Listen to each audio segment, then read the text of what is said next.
So back once again, and this time I've got some more things to show you.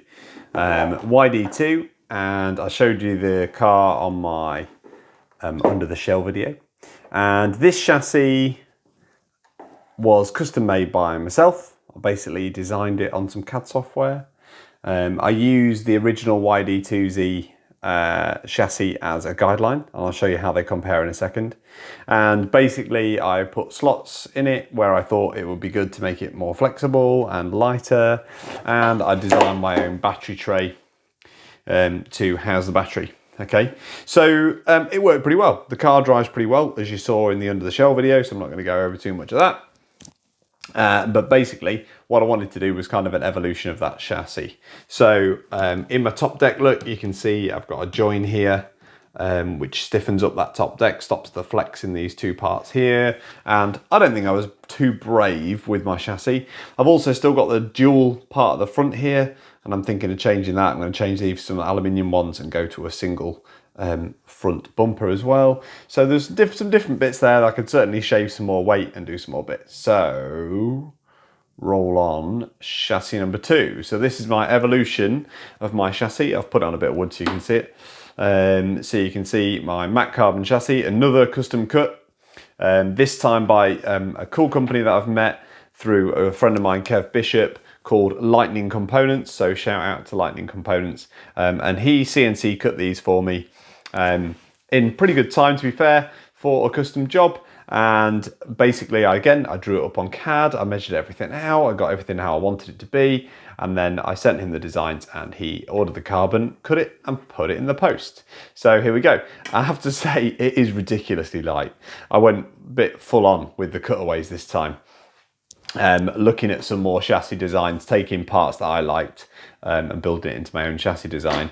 As you can see, the top deck, you can see the flex in these parts, right, has now got a split in it, so hopefully that allows that top deck to get some more flex going on. I've made myself my own design of battery housing, which is very similar to the D5, but just doesn't have all the holes and is just a bit more smoothed off and a bit more simplified. So I'm going to go for a D5 style battery mount on it. I've got a little joiner on the chassis here. I've printed myself a little, looks like a little Meccano piece of carbon, like, which is going to go on top of there to join the two sections of the chassis together. Because on the Yd2Z, there is a joiner to the chassis right there. So a standoff, which joins the chassis to the top deck to the bottom deck. So I'm going to get rid of that, basically, and I'm going to have the little Meccano piece on top, joining the top deck to the mount here for the gearbox. And then I'm probably going to run some chassis mounts halfway down the chassis in some different places or something different. I haven't quite worked out that final detail yet.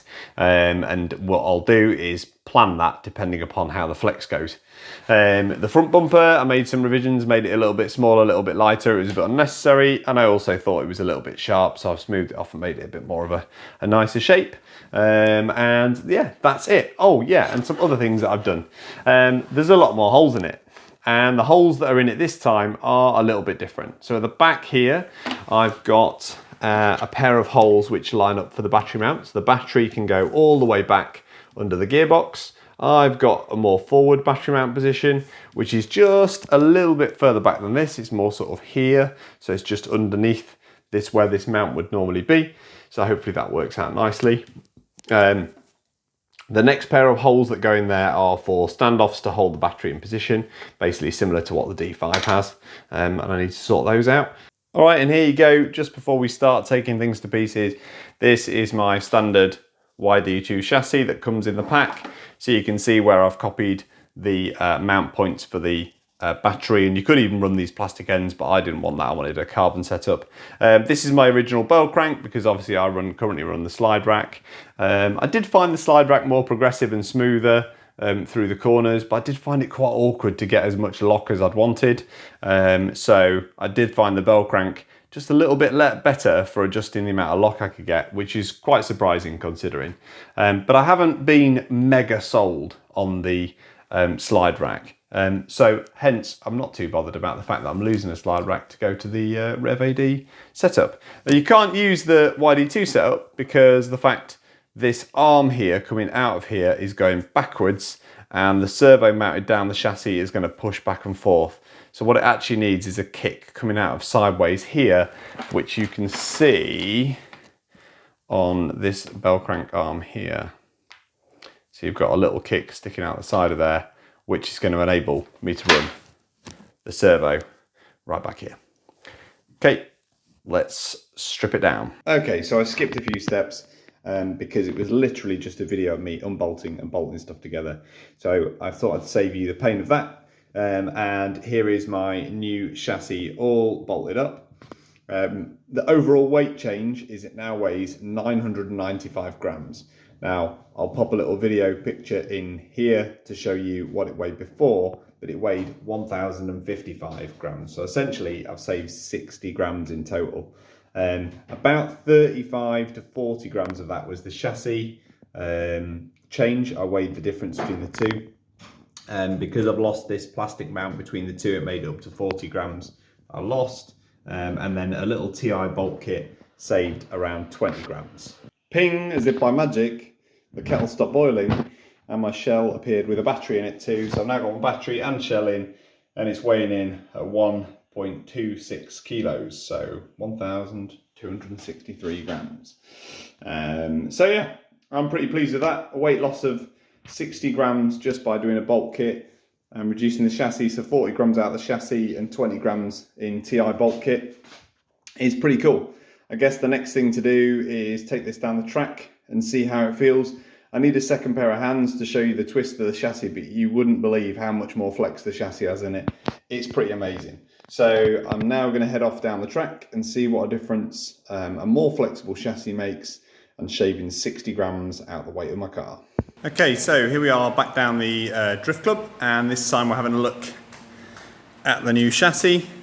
This is my YD2. You can see how skeletal it is. It's very thin with lots of bits chopped out. And what you can see, if I just grab either end, is the twist in the chassis. There's quite a lot there. I mean, obviously I'm a lot stronger than an RC car, but yeah, there's quite a bit of twist and flop in the chassis. But let me tell you about how it drove. So, I've been really pleased with this little mod plan. I guess if you were thinking about buying a Hi-Flex YD2 chassis, you see them advertised. They're not necessarily cheap. I've definitely done it cheaper than other people by making my own. Shout out to Lightning Components who CNC'd me it. If you message on the channel, if you're interested in my chassis design, I can surely help you out, that's for sure. How does it drive? Well, it took me a minute to get used to it because the car definitely drove differently to how it did last time. What I'm finding is that it has a lot more forward bite. It's got a lot more bite in like transitioning and pushing through corners and things. So all of a sudden, like if you were to make a gentle mistake before where you would get away with it because the chassis would kind of just carry on sliding rather than gripping up and pushing in the direction that you're making that mistake in, it will punish you a little bit more. So if anything, it's made it a bit more gripped up, a bit more aggressive to drive.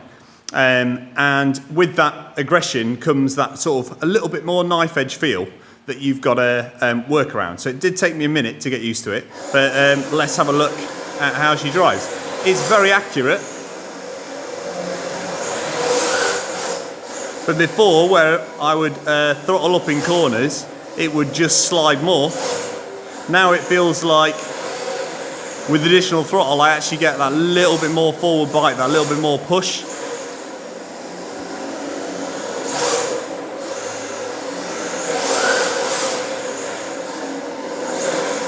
Yeah, but on the whole, I'm super impressed with the changes. I can't believe how much weight I've lost. I guess that's like going to affect its sharpness in handling as well. I'd actually be under Super G drift rules now because essentially with a chassis with no battery weighs under a kilo, weighs 994 grams. With a battery and a shell in, it came in at something like 1,200 grams. So it's still about 50 to 100 grams or something. I can't remember the exact number. I think I put it earlier in the video. Can't remember the exact number, but it's definitely under Super G drift rules. So if I went to certain tracks, they might want me to run more weight. But I guess what I've been thinking about looking at is buying some brass components, some brass thick washers that I can screw into choice positions on the chassis. So I can add them over the axles, maybe even on a knuckle, to pin that wheel down and make even more grip, or move the weight around the chassis. So that's quite cool. I suppose if you go this light, you've got more ability to mess around with the chassis. But so far, so good. Really impressed with the way it drives. And yeah, another gentle improvement. Like I say, it's all about these tiny incremental improvements that makes a really good car, I feel. If you think you're going to buy one component and it be the best thing in the world, it's never going to happen. You're just going to slowly get better and better and better with all these components. Anyway, I'll finish off with a little bit of driving.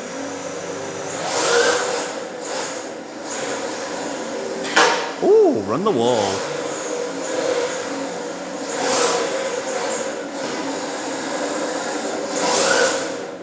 And that's it for this video. One thing I will say is in the DriftSpot world, obviously this is our track. I'm filming this in 0.5 because I wanted to get the whole track in.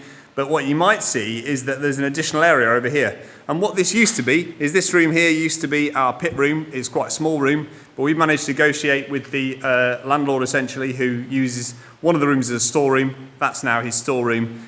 We now have a new pit room. So our pit room is now in here, which is much bigger.